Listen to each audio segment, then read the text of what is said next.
Il est l'heure du journal sur Central Togo Télévision, mesdames et messieurs. Bonsoir et bienvenue à cette édition. Voici les titres. Il y a un an, jour pour jour, que l'homme fort, le général Seyi Mamen, nous a quittés. Une journée de prière à Douar, dans le cadre de la commémoration du premier anniversaire de son décès, a été observée samedi dernier. Les détails à suivre dans cette édition. Le Central Holding Consortium CHC a procédé à la première récolte de son champ expérimental. Tout de suite, les détails également à suivre. Hors de nos frontières en France, un suspect du génocide au Rwanda a été jugé. Voilà pour les titres.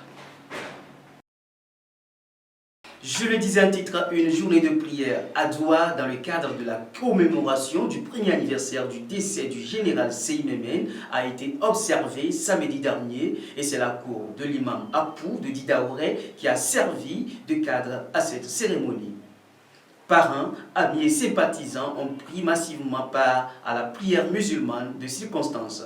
Ils étaient plusieurs centaines à cette cérémonie de rappel à Allah de leurs frères, parents, amis, il y a un an.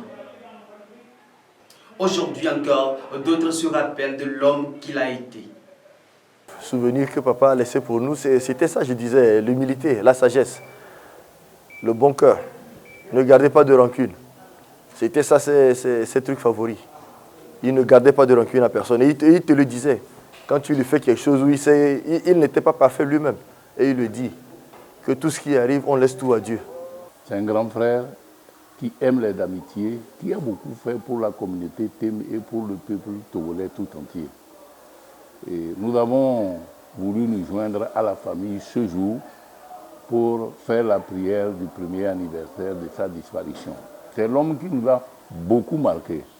Et nous ne pouvons pas ici, en si peu de temps, raconter ce qu'il est pour nous.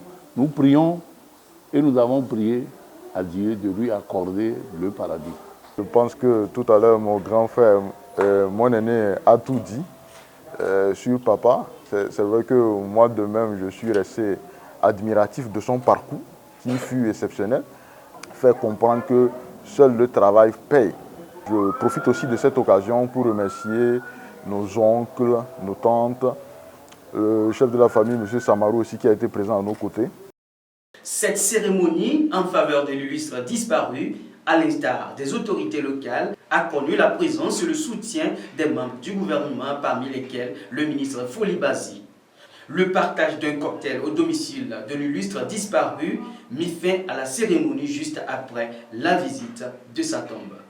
Le Central Holding Consortium CHC, une société anonyme à responsabilité limitée, a procédé à la première récolte de son champ expérimental week-end dernier dans le village Sada, une localité située à près de 40 km de Sokodé. Il faut noter que depuis quelques années au Togo, il y a un relâchement des paysans pour les cultures vivrières au profit de celles de rente. Qu'est-ce qui explique cela? Le soja, auparavant, on n'avait pas pris ça comme c'est quelque chose de rentable. C'est vrai.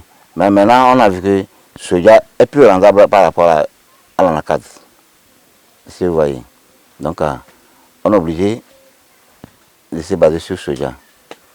C'est vrai.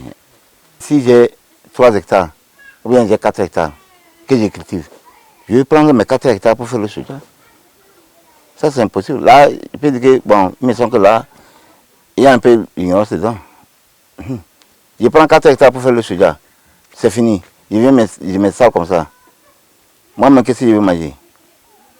Hein? C'est vrai, bon, si je vois le soja là est plus important que moi, je prends au moins 2 hectares pour faire le soja. 1 hectare, peut-être un maïs. Bon, 1 hectare et ça, peut-être, si je vide avec le manioc et le riz comme ça, c'est déjà bon. Ça peut m'aider pour supporter ma famille, c'est vrai. Mais je vois que le soja, ça, je dois le faire. Si je prends 2 hectares pour faire le soja, c'est parce que si je suis un père de famille, c'est que ça peut m'aider. Ça peut m'aider parce que, compte tenu de la santé de ma famille, la scolarité, console, bon, ça peut m'aider. Vu l'allure des choses, une question s'impose. Cela n'aura-t-il pas d'impact sur l'accès facile et à moindre coût de la population aux produits vivrières? Autant d'il y a demain, même les ministres qui sont dans leur bureau là, il a dit à tout le monde n'a qu'à tenir là-haut, parce que là-haut ne trompe pas. Ce n'est pas parce que quand tu es ministre, tu es dans ton bureau, tu es ventilé, tu ne critiques pas ça, c'est faux. C'est faux. Nous, on a des cadres ici. Dans Sarah, ici, on a des gens, des cadres. Ils ont des champs. Ah, donc, ça veut dire, tout est changé. Il faut préciser que le champ expérimental du CHC ne se limite pas qu'à la culture des céréales, mais aussi des fruits comme le ananas. Actualité hors de nos frontières. Accusé de complicité dans le génocide de 1994, un ancien chauffeur d'hôtel Rwanda a été jugé à Paris lundi dernier. Claude Muhaimana aurait transporté des miliciens Hutus qui ont massacré des centaines de Tutsis en 1994. Il quitte le Rwanda après le génocide et obtient la nationalité française en 2010. Une chose, effectivement, de pouvoir s'expliquer. Aujourd'hui, il a atteint la soixantaine. C'est un homme qui a un parcours de vie difficile, qui est, par la force des choses, usé, fatigué, et qui attend de pouvoir s'expliquer et que son honneur lui soit rendu.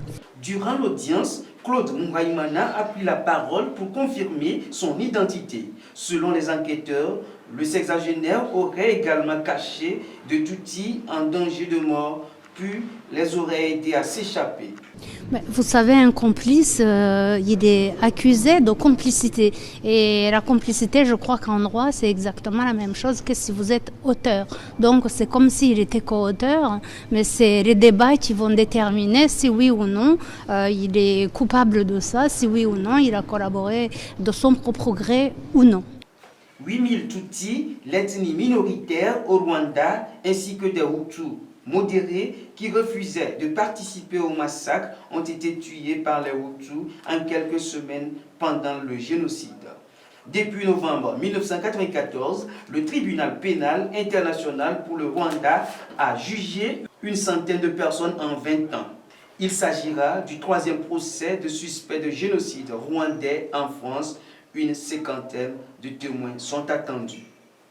Voilà qui met fin à cette édition, mesdames et messieurs. Merci pour votre fidélité. Au revoir.